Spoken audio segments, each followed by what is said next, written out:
Hello, darlings. Thanks for joining me once again. Did you miss me? I certainly missed you. I can't help myself. I also can't help myself responding to James Dicolino ideas, who continues to be wrong on the interwebs and continues to have a serious ego problem and continues not to be able to accept the fact that he has several things really quite badly wrong in his formulation of the objective reality in which we find ourselves with respect to acid-base balance in the human body in particular, and with respect to the required standards of epistemologic discipline when talking about what we know about what. For examples, just a couple of examples. Anywho, there's been, I did a 2.5-hour video on James and his nonsense the other day, which has done quite well, unlike James's response video to it, which hasn't for some reason. James, I wonder why that is. Anyway, that's not the point. The point is James did make a very good point in a written comment under his response video to my 2.5-hour video, which he actually wasn't responding to my 2.5-hour video because he posted his response to my 2.5-hour video before the thing had premiered. So he couldn't possibly have been responding to it. He responded to the introductory passage. The coming up next, the dum dum dum, shock shock, what's going to be in this video section.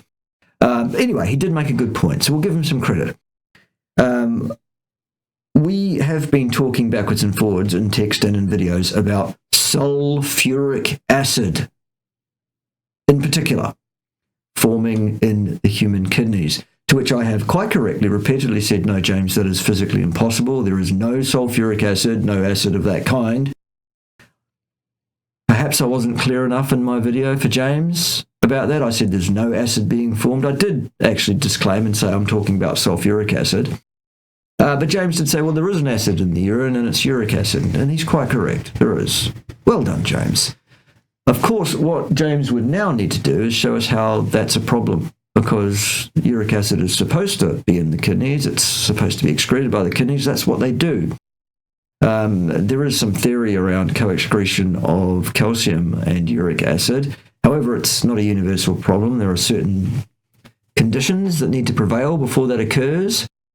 And there are no long-term studies that show this to be a problem long-term at all in people that eat nothing but meat and fat. In fact, so sadly for James, all of this talk about the chemistry, while very interesting and educational, actually does not even begin to bite into, let alone assail the fact that James is basing his idea that we should avoid eating a meat and fat-based diet without counterbalancing base, because acid load, he says, well, he can't back that up with anything. It's still a speculation, and it's still one that's based, I think, largely in two things. One, his vast lack of comprehension of the actual chemistry and physics involved, as I showed in my 2.5-hour video, and secondly, in his desire to sell us supplements that we actually don't need. Anyway, let's get to James's video. This is what I'm talking about when I say, look, we're talking about sulphuric acid here, because that's what James is talking about here.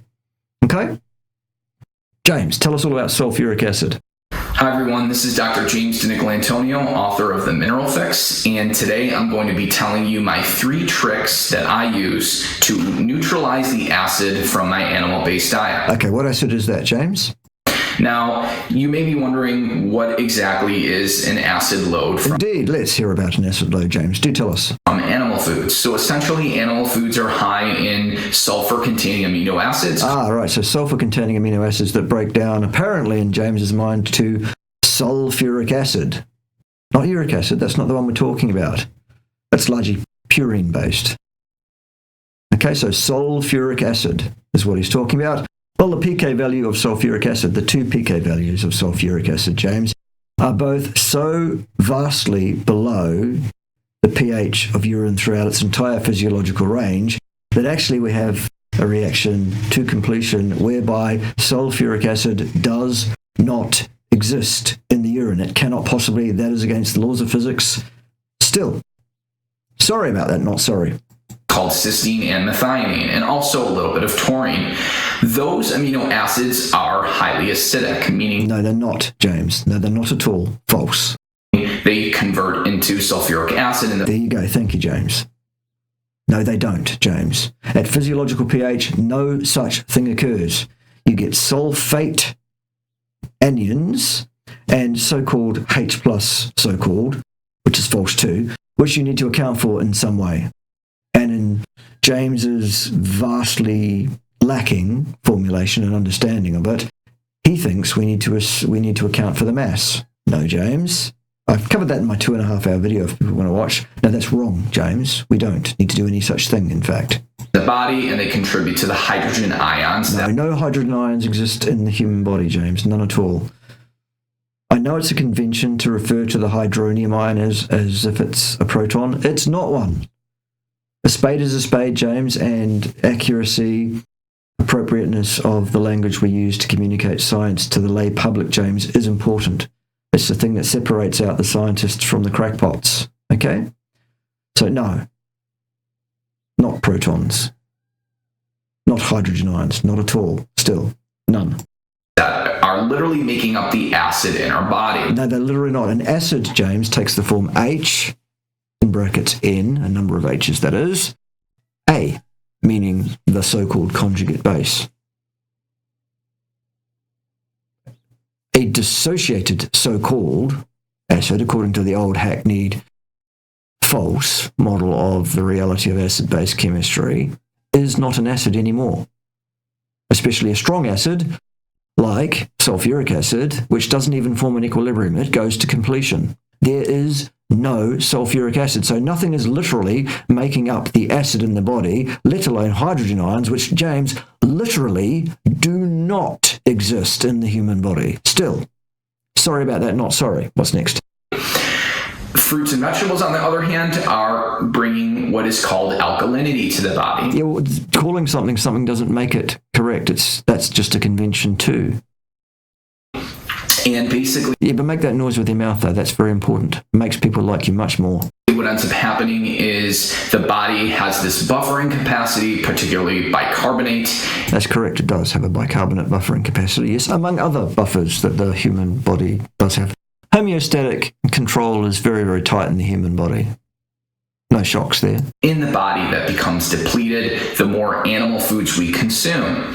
But animal foods are super nutrient dense, and I follow a more animal-based diet, at least from a caloric standpoint.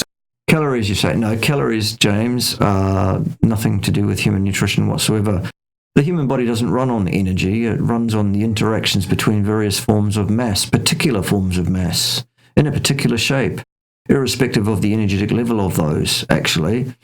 Your comprehension of physics is the problem here, James, clearly. So I have 3 tricks that I use to help neutralize the acid load. What acid is that, James? You're talking about sulphuric acid, of which there is none. None at all. How do you neutralize something that does not exist? And actually, if it did exist, acid, that is already neutral. H in brackets Na. There's no charge on that, James. Still, just the facts, though. Sorry, not sorry. Load from the animal foods that I consume. The only load here, James, is the load of garbage that comes out of your stupid gob every time you open it. Carry on, though. The first trick... Make that noise again, though. Very important.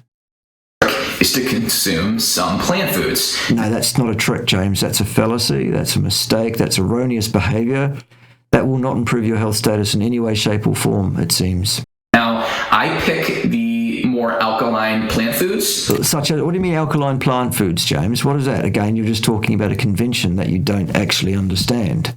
Like spinach. So essentially 3... So an oxalate bomb. Good. Fill your body up with oxalate. That's a good idea, James, isn't it? 3 ounces of spinach will neutralize the acid load from 6 ounces of red meat, for No, it won't, because it doesn't need neutralizing, because it doesn't produce any acid, James, still. example. So I typically consume anywhere from 3 to maybe 6. The only acid that you're going to get from consuming meat, and meat isn't the only place you get it, but it's higher, absolutely, is basically the uric acid that's going to form, the urate/uric acid, which is not a problem for the kidneys. Still. Ounces of cooked spinach per day, and I tolerate it just fine. At the moment, according to you, well, that's fine. You do you, James, but stop telling others that they should do what you do, because it's not a good idea. There are other vegetables and fruits too that can inhibit the acid load, but yeah, but they can't, James, because there is no acid load still.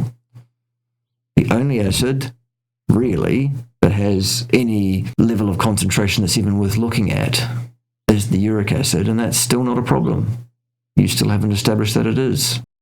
The ones that are really good at inhibiting acid are things like plums, dates, or raisins as well. But Just because you say so, James.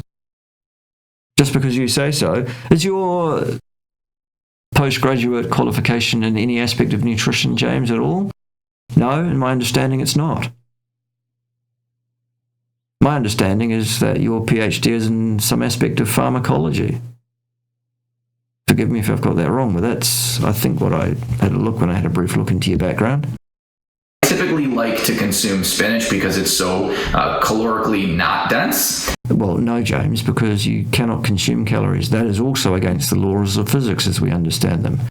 Calories have no rest mass, and as such cannot be brought to rest in any inertial frame, i.e. you cannot consume them. We're done with that. What's next?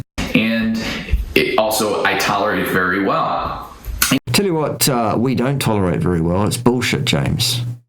Bullshit based by hawkers of supplements that you do not need and that will not be useful to you in any way. We don't tolerate that very well at all. Neither do we tolerate that ridiculous clicky noise with your mouth that's completely unnecessary and is basically about as aggravating as it's possible to be. But that's for another day. And it also doesn't provide a lot of sugar or carbohydrates, for example. So really just adding in a little bit of dark greens can help offset a decent amount of the acid load from Yeah, but there still isn't an acid load when you're talking about sulphuric acid, James. It still does not exist. What can accumulate via the breakdown of some of the amino acids is an amount of sulfate. That's not an acid, James. That's an anion. And there's no problem for the kidneys to excrete that either, by the way, if it needs to. A lot of the sulfate is retained because it actually serves many useful roles around the body, including one involving cholesterol, if you want to go and check that one out. Very, very important. What's next? Animal foods. The second trick that I use to offset the acid load from animal foods Which still doesn't exist when you're talking about sulfuric acid, James. It's still no sulfuric acid at all. Still none. Drinking Gerolsteiner water. Now, the reason why Gerolsteiner water is good at actually suppressing acid load is But it still doesn't exist, James, in terms of sulfuric acid. Still. twofold. It has a good amount of bicarbonate in the water, Which is a dependent variable in the human body. When you pour bicarbonate into your body, it will exit the body according to Le Chatelier's principle via the bicarbonate buffering system. Still, James. That's still a fact of physics, whether you like that or not. Sorry about that. So that's just nonsense. and it has a low amount of sulfate. So you can have mineral waters that are high in bicarbonate, but if they're also high in sulfate, then that will actually neutralize the alkaline or the base-producing substances in the mineral water. What is wrong?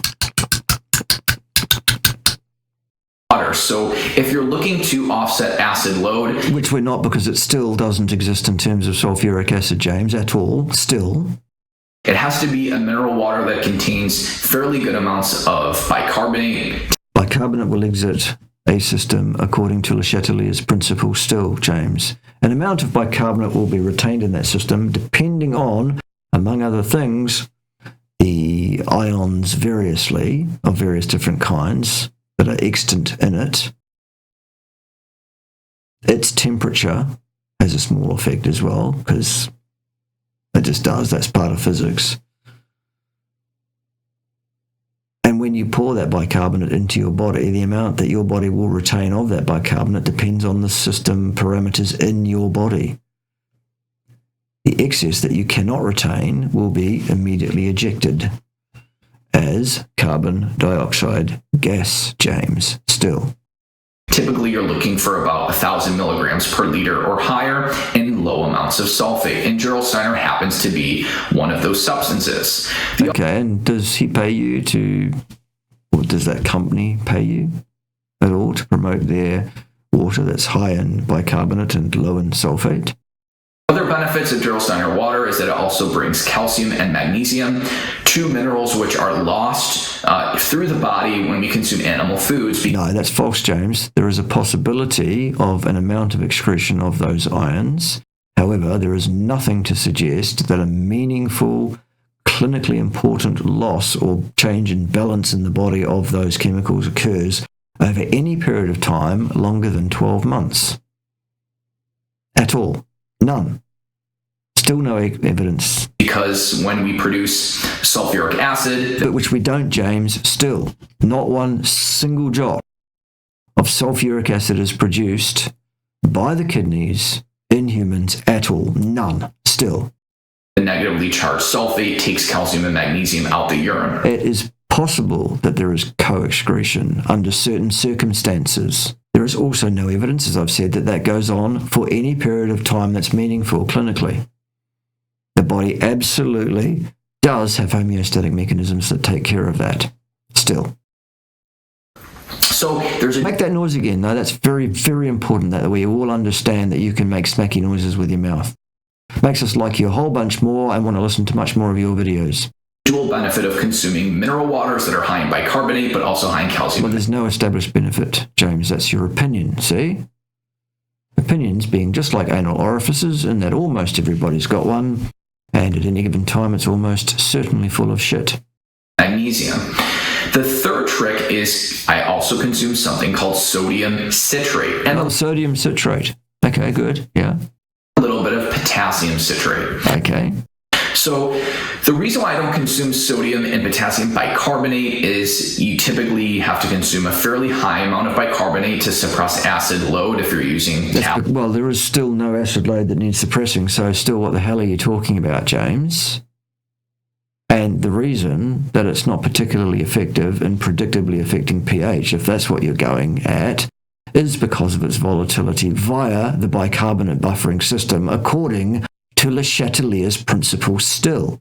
Tablets, for example, rather than mineral waters. So mineral water... Make that noise, though. Very, very important that every 3 seconds you make that ridiculous, aggravating noise with your mouth.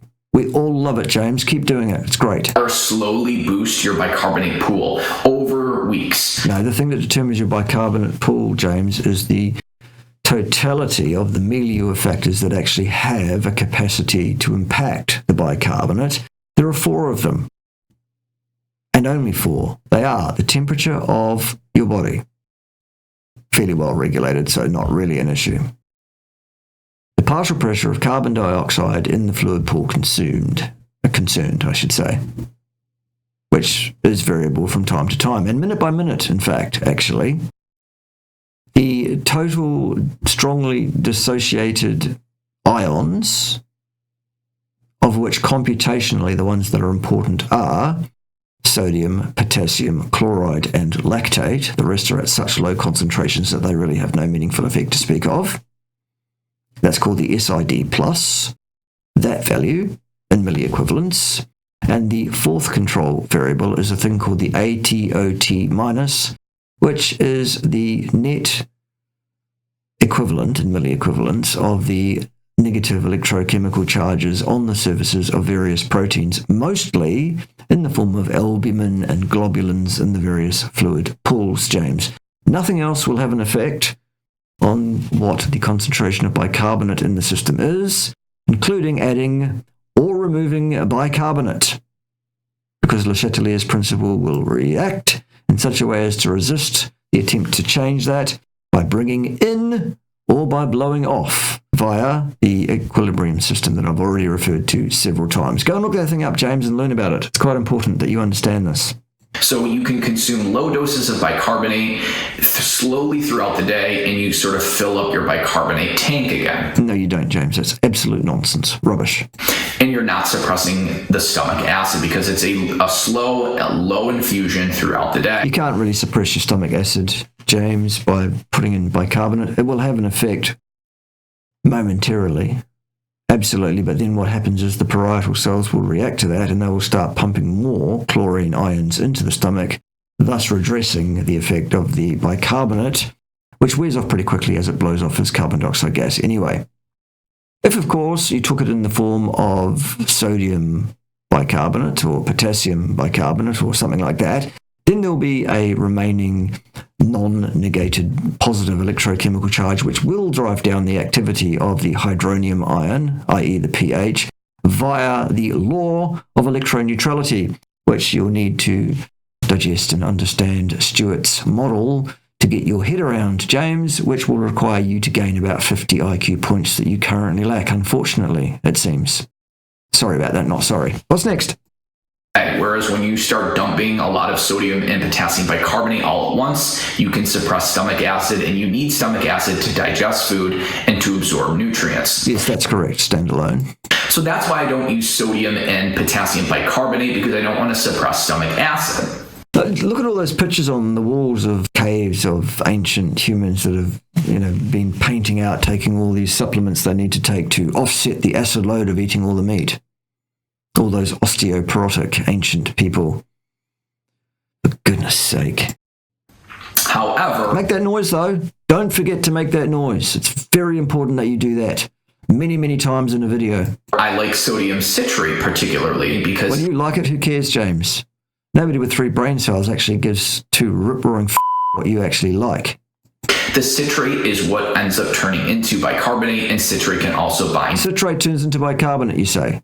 Okay. You want to outline that biochemical pathway for us? 3 hydrogen ions in the body. So no hydrogen ions at all still, James. Not one. They still don't exist in the human body, and you know it. It's just lazy, basically. It's very important, though, because, as I said, spades are spades and should be referred to as such. It's a very alkaline substance. No, it isn't. Now, 5 grams of sodium citrate is something I typically take after meals. Well, that's your funeral, James. And that will help suppress about 60 milliequivalents of acid Which still don't exist, James. There are no milliequivalents of acid being produced in the form of sulphuric acid, which is what you're claiming here. None still. Not one. 0. Zip. All. The total dietary acid load. Now, there's still no dietary acid load when you're referring to sulphuric acid, James. Still. Yes, as I said earlier, uric acid, absolutely. But now tell me why that's a problem. And what you'll need to do is show me long-term metabolic Ward-Locken studies over multiple decades to remotely support your claim that there's going to be a problem for anybody that eats nothing but meat and animal fat and doesn't take your supplements that you think they should take, that you want to charge them too much for. Now, typically, make that noise though. Someone is on an animal-based diet, they're probably producing about 150 milliequivalents of acid. Yeah, what acid is that, James? Because it still isn't sulphuric acid, is it? No. The pK values of sulphuric acid are still such that we get a reaction to completion there, if even using the old hackneyed model that you talk about. There is no acid of the sulphuric kind. None at all, still. You're consuming about 2 pounds of meat per day. When you start adding more than that, like 6 pastured eggs, you can get up to 250 milliequivalents of acid. No, you can't in the forms of sulphuric acid, James, still, because it still cannot exist at physiological pH. It's still against the laws of physics, completely against the laws of physics, absolutely, still. You start eating more than 2 pounds of muscle meat, and you start adding in eggs as well. So that would require more things to suppress the acid. No, you still don't need to suppress the acid because the acid still is not there. It's still sulfate anions. Is that a problem? No, not necessarily, as discussed. Probably not for most people under most circumstances. And it seems anecdotally, given a number of examples of folks that have been eating a completely meat and fat-based diet without supplementation to speak of for multiple decades, that this hypothetical problem that you're putting forward, James, is not really one. Oh dear, how sad. Never mind, what's next? 2 liters. Make that noise though.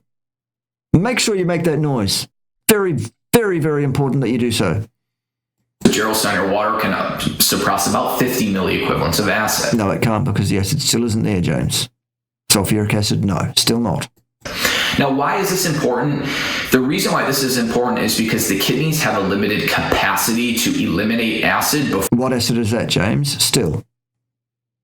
Which acid are we talking about? Because you're talking about sulphuric acid, which still does not exist in human urine at all. None of it. It is not there. Still. Before acid starts becoming retained in the body, and it will start breaking down bone for the bicarbonate and the minerals. What makes you think that acid will break down bone for bicarbonate and minerals? Acid doesn't want bicarbonate or minerals. It doesn't care less about bicarbonate or minerals. Who told you that, James? On the basis of what? This imaginary sulphuric acid that does not exist there. Now, do you make that noise though? For an average adult weighing 70 kilograms, if you start producing and excreting more than 40 to 70 milliequivalents of acid. You're not though, James, unless you're talking about someone that's excreting a massive relative amount of uric acid. In which case, still, tell me what the problem with that is. You'll say, well, it's the co-excretion of calcium, among other things. To which the answer is, yes, that is possible under certain circumstances. It is not a universal problem, and there is still not a jot of evidence that that goes on over multiple decades in any human beings anywhere on the planet. Still, James, this is still your mechanistic speculation. And it still doesn't bear out in the objective reality in which we find ourselves. Oh, the Inuit, though, is what James will say next. In which case, great. Let's look at the Inuit, and then we can work out what all the degrees of freedom are between Inuit and non-Inuit. Because there are a lot, other than diet, aren't there? Many of them. Okay, what's next? Then you start retaining acid. And still, which acid is being retained, James? Still, because you're talking about sulphuric acid, which still does not exist in human urine. That can start actually having negative consequences on the skeletal muscle. Such as? How? How can this retained acid do that, James? Give us a mechanism. The connective... Make that noise, though, and rather than giving us any mechanisms, just make that noise, and then everyone will believe you. Tissue, joints, and the bone, because that gets stripped for bicarbonate. No, it doesn't, James, still. And also for nitrogen. Absolute rubbish. There's no long-term data that can support that claim whatsoever, James. None at all. Only short-term, poorly controlled, poorly disciplined, pseudo-lock-in studies with pretty questionable measurement techniques at best, actually. Perhaps you could bring those studies to me, though, James, and we'll have a discussion face-to-face if you ever grow a set, and we can litigate those studies, and I can show you how poor they are and give you the reasons for that. Of course, that would require you to shut your mouth long enough to actually listen to someone that knows more about this than you do. Oh dear, never mind. To eliminate the hydrogen ions. No, there are no hydrogen ions still, James. Not one, anywhere in the human body. Ammonium. Ammonium? Good, you got that right for once. So it's really, the goal is... Gee, I wonder if the kidneys are designed to excrete ammonium. Yep, okay, what's your problem with that? To actually excrete 0 milliequivalents of acid. Which acid is that, James, still? Which one? Because you're talking about sulphuric acid in this video. Still, you haven't mentioned uric acid in this video. Oops. Start forcing the body to excrete acid, that can cause damage to the kidney. Which acid, James? Still. And how does acid damage the kidneys? Explain that to us. The very thing that they are designed to do, if you're talking about uric acid, they're also designed to excrete ammonium. They're also designed, when it's necessary, to excrete sulfate and all sorts of other ions. That's what they do, James. That's how they've evolved. That's their very purpose. Why would you believe that to be damaging to them in some way? And if so, what's the mechanism of that? Once you've done that, tell us where there is a long-term study that supports this in metabolic ward lock-in studies in individuals over multiple decades showing some kind of problem. Because they don't exist, James. Still. Kidneys and connective tissue and things like that over the long run. So the long run. Yes, that's right. Well, there are no studies on the long run, James, so you're speculating. And your speculation is probably informed by your desire to sell people things they don't need. Good-o. Those are my 3 tricks. I like to consume about 5 grams of sodium citrate. You said that, remember? And it was pretty dumb the first time you said it, and it doesn't help in any way. Except maybe it helps you break down oxalate a bit. The very thing that you're going to get a lot of from the leafy greens that you're consuming. Perhaps you should look up oxalate too, James, while you're there looking things up. After meals, I don't make that fucking noise though. Make sure you keep doing that. Consume it after every single meal, but usually I do after one major meal. I drink about 1 to 2 liters of Gerolsteiner water per day. Well, nobody cares what you do, James, in your own life. Really, that's up to you. What we do care about is you telling others they should do the same thing, because there's no evidence that they should. As well, that helps suppress the acid. And no, there's still no acid to suppress. Still no sulphuric acid. None at all, still. I try to also integrate some dark greens like spinach per day. You said that, remember? It was stupid the first time. So I hope this video was helpful. No, it wasn't, James. Well, only in grist for our humour mill to get yet more amusement and entertainment out of your ridiculous, nonsensical, arrogant, ignorant Dunning-Kruger dripping nonsense. A boy that thinks sulphuric acid is produced in the body. No, it isn't. A boy that thinks excreting things at the kidneys is a problem for us. The very thing they're designed to do. When that's necessary. Goodness gracious. A boy that thinks a short-term, poorly conducted study under poor discipline with a poor measurement technique absolutely establishes his posit must be true over decades. Ridiculous, James, from start to finish. And check out my YouTube channel. Yeah, no, don't do that. That's a waste of time and energy, really, unless you just want some humour. You're probably best to watch my responses to James's ridiculous nonsense here. That's much better. Keep doing that. See you next time when James will be wrong again, probably, or somebody else. Probably somebody else. I'm getting bored of James. He's got nothing new to say. He's a one-trick pony. Doesn't react at all. Doesn't learn a damn thing when he's corrected. He just repeats the same ridiculous, fallacious nonsense again. Safe and effective and safe, that kind of thing. All right. See you next time. Ciao.